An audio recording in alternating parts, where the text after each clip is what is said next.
طالبان کے خلاف، کیونکہ پختونخوا کے جنوبی علاقے اور جو سابق فاٹا کے علاقے تھے وہ سارے گنڈا پور کی حکومت نے طالبان کے سپرد کر دی ہے۔ وہاں ایڈمنسٹریشن طالبان کی ہے، وہاں عدالتیں طالبان کی ہیں، وہاں ناکے طالبان کے ہیں، وہاں ایگزیکیوشن کا جو سارا شعبہ ہے وہ سارا طالبان کے پاس ہے۔ جس کو چاہے پکڑیں، مقدمہ چلائیں اور فوری سماعت کے بعد اسے سزا دیں، یہ اختیار بھی طالبان کو مل گیا اور اس سے پبلک بہت تنگ ہے۔ یہ ساری چیزیں، یہ لمبا معاملہ ہے لیکن میں مختصر کرتا ہوں کیونکہ پوائنٹ اور بھی بہت ہیں۔ تو ایک تو یہ بحث چھڑ گئی ہے اور اس بحث کا سرا نہیں مل رہا کہ آخر ہم نے کرنا کیا ہے۔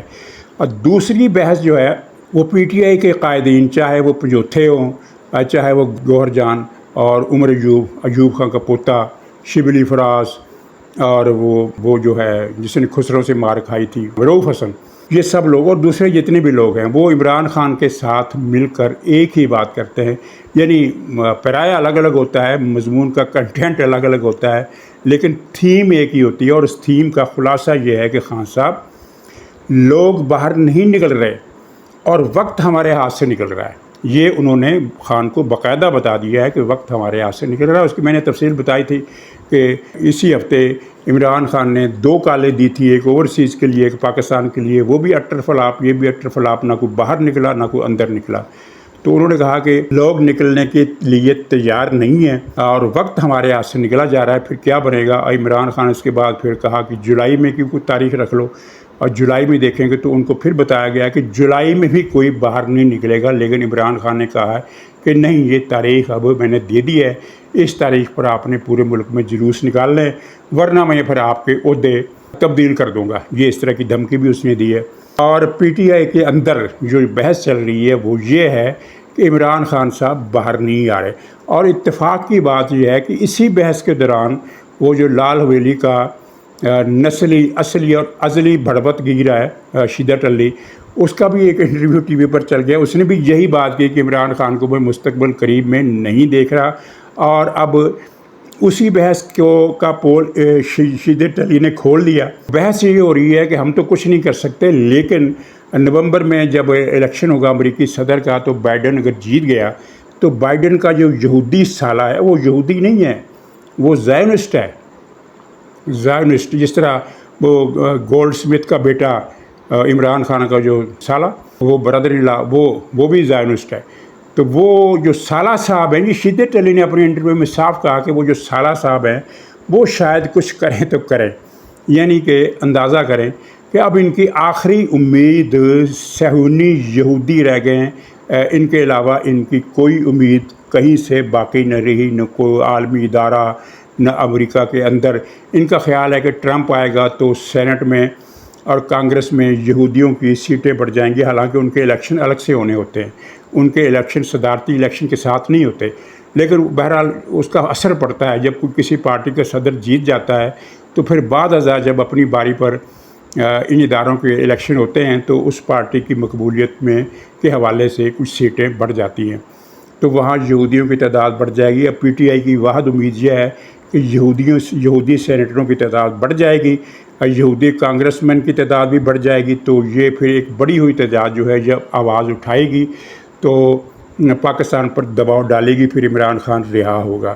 میرے خیال میں ایسا نہیں ہوگا، لیکن ان کی یہ امید ہے اور ان کی یہ بحث چل رہی ہے، اور بحث کا نقطہ، مرکزی نقطہ ون لائنر میں بتا دیا آپ کو میں نے، اور دوبارہ دوہرا دیتا ہوں کہ وقت ہمارے ہاتھ سے نکل رہا ہے اور لوگ سڑکوں پر نہیں نکل رہے، وقت نکل رہا ہے اور یہ وقت ان کا نکلتا جائے گا۔ نومبر میں ٹرمپ نہیں جیتتا ہوا نظر آ رہا، اور اگر جیت بھی گیا اور یہودی سینیٹروں کی تعداد بڑھ بھی گئی تو وہ پاکستان پر اتنا بھی اثر نہیں ڈال سکتی جتنا کہ عطر من اللہ کی کوئی تقریر ڈال سکتی ہے، نہیں ڈال سکتی۔ تو یہ ان کی مایوسی کی حالت ہے، اور اسی مایوسی میں اضافہ تب ہوا، بڑی دلچسپ بات ہے، پرانی ہوگی، پرسوں کی بات ہے، عمران خان نے شہباز شریف کی تقریر سنی اور اس کو 100% یقین تھا، یہ پی ٹی آئی والے بتا رہے ہیں، اپنے جو ان کے گروپ کے صحافی ہوتے ہیں، جرنلسٹ ہوتے ہیں، ان کو بتا رہے ہیں کہ عمران خان کو پکا یقین تھا کہ شہباز شریف اس قوم سے خطاب میں کوئی ایسی بات کریں گے کہ ہم پی ٹی آئی کے ساتھ بامقصد مذاکرات کرنا چاہتے ہیں، کوئی اس طرح کی بات جس سے میرے بیانیے کو تقویت ملے اور مجھے کچھ ایک بہانہ ملے ایک مرتبہ پھر وہ گائے کی دم پکڑنے کا، لیکن شہباز شریف نے اس موضوع پر کوئی بات ہی نہیں کی، اس موضوع کو اپنی تقریر میں شامل ہی نہیں رکھا۔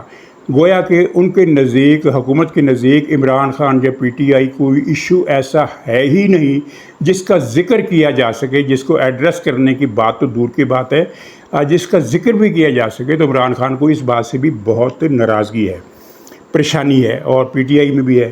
تو بہرحال اب ان کی ایک امید یہ ہے، ویسے ان کی ایک امید اور بھی ہے کہ اگلے سال جب آرمی چیف حافظ عاصم منیر صاحب ریٹائر ہو جائیں گے، پتہ نہیں وہ ہوتے ہیں کہ نہیں ہوتے، مجھے نہیں پتہ، ایکسٹینشن ان کو حکومت دیتی ہے، اور اگر دیتی ہے تو وہ لیتے ہیں، یا ایکسٹینشن نہیں دیتی، جو بھی ہے۔ تو پی ٹی آئی کا خیال ہے کہ اگر جولائی میں کوئی نیا آرمی چیف آ گیا تو پھر وہ شاید اس کا رویہ بدل جائے۔ یہ ان کی ایک بہت بڑی غلط فہمی ہے۔ اگر وہ ایسا سوچتے ہیں تو اس کی وجہ کیا ہے؟ اس کی وجہ یہ ہے کہ اس وقت یہ مسئلہ حافظ عاصم منیر کا نہیں ہے۔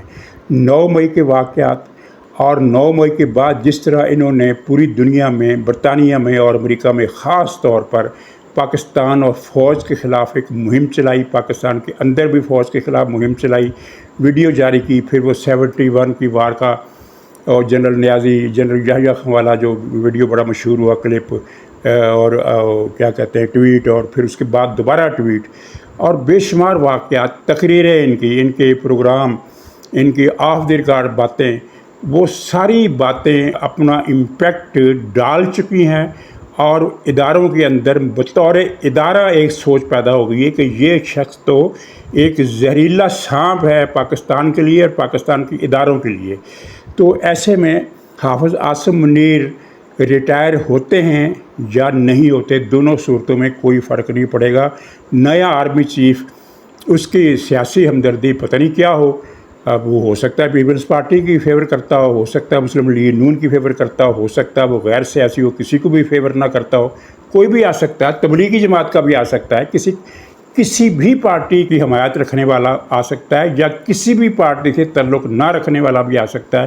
لیکن جو بھی صورت ہو، پی ٹی آئی کے لیے اس کے دل میں کوئی گنجائش نہیں ہوگی، اور یہ وقت آنے پر پتہ چل جائے گا۔ اگلا سال اب کتنا دور رہ گیا، اگلے سال یعنی ٹھیک اگلے سال، کیونکہ جون چل رہا ہے اور جون جولائی میں اگلے سال یہ آرمی چیف کی تبدیلی ہونی ہے۔ تو آپ دیکھ لیجئے گا کہ فوج بطور ادارہ اب اس بات کو سمجھ چکے ہیں کہ یہ شخص وہ نہیں ہے جس سے بارگین کیا جا سکے، جس سے معاملات طے کی جا سکے، جس سے کچھ لو اور کچھ دو والا معاملہ کیا جا سکے۔ یہ شخص تو ہے وہ کہ جس کے بارے میں حکم ہے کہ اس کو کسی حالت میں نہیں چھوڑنا، یہ وہ شخص ہے۔ یہ میں نے آپ کو بتا دیا، اور آپ دیکھ لیجئے گا۔ تو پی ٹی آئی کی اندر کی بحثیں جو چل رہی ہیں، وہ بحثیں بتا رہی ہیں کہ ان کو ہر طرف سے مایوسی ہے، اور آخری امید امریکہ کی کہ یہودی سینیٹر اور ٹرمپ کا یہودی داماد ہے، یہ ان کی آخری امید ہے۔ ناظرین، سانگڑ میں بڑا دردناک واقعہ پیش آیا، اونٹ کی ٹانگ کاٹ دی، اس کو درد سے بلبلاتے دیکھ کر ہر شخص تڑپ اٹھا۔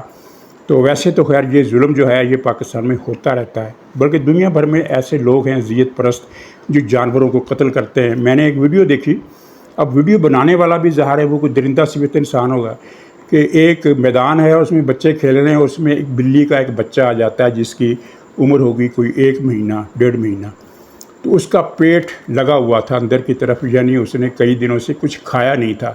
اس کی ماں کسی حادثے میں، ٹریفک حادثے میں مر گئی ہوگی، یا کسی نے مار دی ہوگی، واللہ عالم۔ تو وہ بچہ ادھر کو آیا تو کچھ بچوں نے اسے پچکارا ہاتھ یوں بڑھا کر، تو بلی کے بچے نے یہی سمجھا کہ یہ مجھے کچھ کھانے کو دیں گے، وہ لپک کر آیا، اور جیسے وہ لپک کر آیا، انہوں نے مٹی کے تیل کی بوتل جو وہ پہلے سے لے کر آئے ہوئے تھے اس پر چھڑکی اور اسے آگ لگا دی، اور وہ بچہ چیختا تڑپتا بھاگا، دور چلا گیا، وہاں جا کر مر گیا کئی تڑپنے کے بعد۔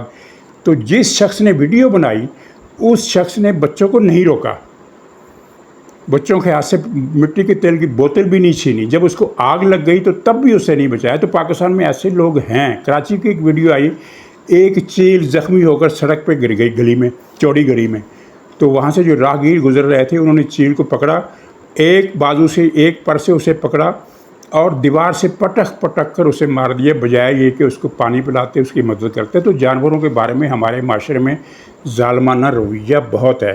الیکشن میں یہ رویہ ہم دیکھتے ہیں کہ جب مخالفوں کے نام کتوں اور گدھوں پر لکھ کر ان کے گلے میں تختی ڈال کر ان کو لاٹھیوں سے مارتے ہیں، یعنی جس کا نام لکھا ہوا ہے جیسے ہم اس کو مار رہے ہیں، اور بٹ کون رہا ہوتا ہے؟ ایک بے زبان جانور۔ بہت زیادہ واقعات ہوئے ہیں۔ تو یہاں میں جو لنک کر رہا ہوں، ویسے وہ بڑی اچھی بات ہے کہ سندھ گورنمنٹ نے اس کا علاج کرایا، اور کل میں نے اس کی ویڈیو دیکھی، اس پر طبیعت کو سکون ہوا کہ وہ اونٹنی کا زخم کا درد بالکل ختم ہو گیا ہے، وہ بڑی خوش اور نارمل طریقے سے بیٹھی ہوئی کھانا کھا رہی ہے۔ تو یہ الگ بات ہے کہ وہ کل عید پر، آج عید پر شاید اسے قربان کر دیا جائے، کیونکہ ایک خبر کے مطابق میں نے یہ دیکھا تھا کہ وہ اونٹنی قربانی کے لیے لی گئی تھی، یہ لیکن یہ ایک خبر میں تھا، باقی خبروں میں یہ ہے کہ وہ جس کی یہ اونٹنی ہے اس نے اپنی محنت مزدوری کے لیے رکھی تھی، واللہ عالم۔ تو یہ پی ٹی آئی کا ایک ضلعی عہدیدار ہے جس نے اس اونٹنی کی ٹانگ کاٹی۔ اونٹنی کو گولی مار دینا بھی ظلم تھا، لیکن چلو گولی مارنے سے وہ اونٹنی ختم ہو جاتی نا 2 منٹ تڑپ کر، لیکن یہاں اس کی ٹانگ کاٹی گئی، اور ٹانگ کاٹنے کی تکلیف۔ اچھا بہرحال، تو مجھے یاد ہے کہ پی ٹی آئی والے یہ اس طرح کی درندگی کا ہر جگہ مظاہرہ کرتے ہیں۔ الیکشن کمپین میں انہوں نے بہت سارے شہروں میں اپنے مخالفوں کو قتل کیا ہے، جن کے واقعات کی انفرادی خبریں سنگل 2 3 سطر کی آتی رہی ہیں، اور مسلم لیگ نے برسر اقتدار آ کر قتل کے وہ کیسز پرسون نہیں کیے۔ گجرانوالہ میں انہوں نے ایک 9 عمر لڑکے کو قتل کیا جب وہ اپنے گھر کے باہر کھڑا ہوا تھا، صرف اس لیے کہ وہ مسلم لیگ کا حامی تھا۔ پورے پنجاب میں ہر جگہ ان کے ہاتھوں مسلم لیگ کے حامی یا ان کی اگر کوئی دوسری پارٹی کا بھی تھا، لیکن زیادہ تر مسلم لیگ نون کے حامی انہوں نے قتل کیے ہیں۔ پرتشدد رویہ ہے، اور 2014 سے ہے۔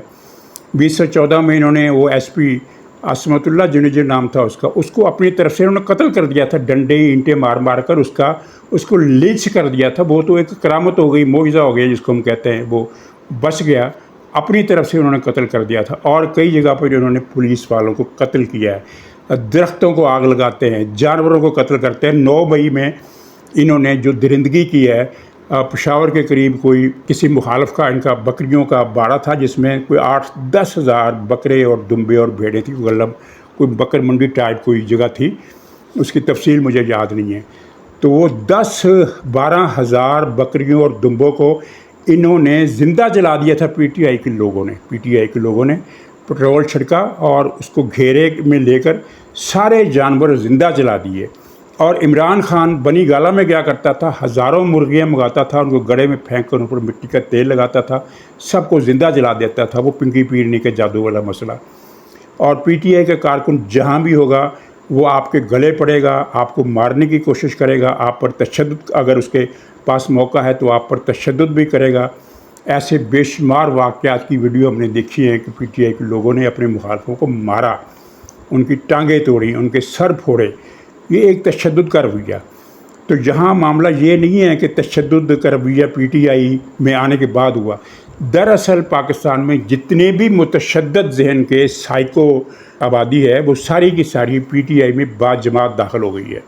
ان کا ہر شخص دماغی اور نفسیاتی مریض آپ کو ملے گا۔ آپ نے رؤف حسن کی گفتگو دیکھی ہوگی، جس میں اس نے پاکستانی فوج کے خلاف بڑی گندی بکواس کی، تو وہ پریس کانفرنس بتا رہی تھی کہ یہ سائیکو ہے، نفسیاتی مریض ہے، اس کو ذہنی علاج کی ضرورت ہے۔ اور وہ جو ٹھگ جس کو انہوں نے شاعر بنا کر پیش کر رکھا ہے، فرحات کے کیا نام ہے اس کا، وہ اس کا تشدد دیکھیے۔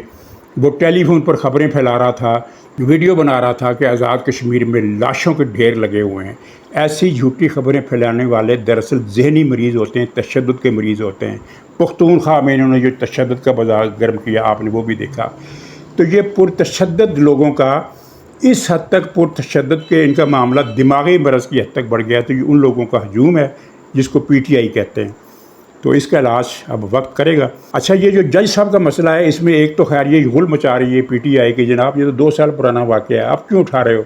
تو بھائی نواز شریف نے جو لندن کی جائیدادیں خریدی تھی 1985 میں خریدی تھی، اور 2017 میں وہ معاملہ اٹھایا گیا، یعنی کہ 15 30 اور 32 سال کے بعد وہ معاملہ اٹھایا، اور اس میں بھی ثبوت نہیں ملا، تو پھر ایک جعلی ڈکشنری نکال کر اس کے تحت سزا دی گئی۔ تو وہ 35 سال پرانا کیس نکالنا جائز ہے، اور 2 سال پرانا کیس نکالنا ناجائز ہے۔ اور ویسے بھی 2 سال کی ایک جسٹیفیکیشن ہے کہ وہ چیف صاحب نے، وہ فرعون صفت چیف جسٹس، کیا نام ہے اس کا، ملک، اس نے اپنے اثر و رسوخ سے اس کو دبائے رکھا۔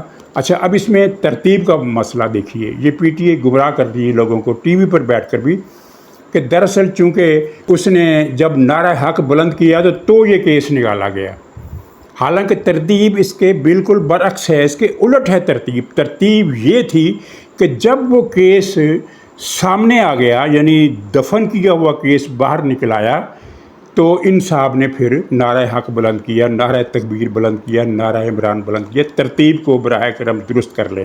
اچھا، اگر بیٹی نے 2 آدمی مارے دیے ہیں تو باپ کا کیا قصور ہے؟ باپ نے تھوڑی مارے ہیں۔ وہی باپ کا قصور یہ ہے کہ اس نے صلح نامے پر دستخط کرانے کے لیے مقتول کے بھائی کے گھر گنڈے بھیجے، کئی تھانوں کی پولیس بھیجی، DSP SHO پولیس کی گاڑیاں بھیجیں جو اس کو ڈراتی دھمکاتی رہیں، نمبر 1۔ اور نمبر 2 یہ کہ عدالت میں ریکارڈ کا ہیر پھیر کرایا، ریکارڈ بدلا، بیٹی کو بچانے کے لیے ریکارڈ بدلا، گاڑی بدل دی۔ نمبر 3 جو پولیس والے انویسٹیگیشن کے لیے ہائی کورٹ آئے ان کو اس نے گرفتار کرا دیا۔ تو باپ پر کارروائی اس لیے نہیں ہوگی کہ اس کی بیٹی نے 2 بندے مارے ہیں، باپ کے خلاف کارروائی اس لیے ہونی ہے کہ اس نے اس قتل کو چھپانے کے لیے اپنے عہدے کا ناجائز استعمال کیا، غنڈہ گردی کی اور وہ دہشت گردی کی، لوگوں کو ڈرایا دھمکایا، پولیس فورس کا استعمال کیا، وغیرہ وغیرہ۔ تو اب یہ ایک اس کے خلاف ریفرنس سپریم جوڈیشل کونسل میں دائر ہو چکا ہے، اور ایک اس کے کیس کی سماعت ہے، شاید اسلام آباد ہائی کورٹ میں وہ کیس لگ گیا ہے، وہ شاید 24 جون کو اس کی سماعت ہونی ہے۔ دیکھیے کیا ہوتا ہے، لیکن جو بھی ہوتا ہے یہ ایک عبرت ناک منظر ہوگا۔ اب کچھ لوگ تو یہ بتا رہے ہیں کہ یہ جسٹس شیخ صاحب ہیں، یہ استعفیٰ دے جائیں گے، واللہ عالم، دیکھتے ہیں کہ کیا ہوتا ہے۔ تو ناظرین اجازت دیجیے، انشاءاللہ اگلے بلاگ میں پھر ملاقات ہوگی، تب تک کے لیے خدا حافظ۔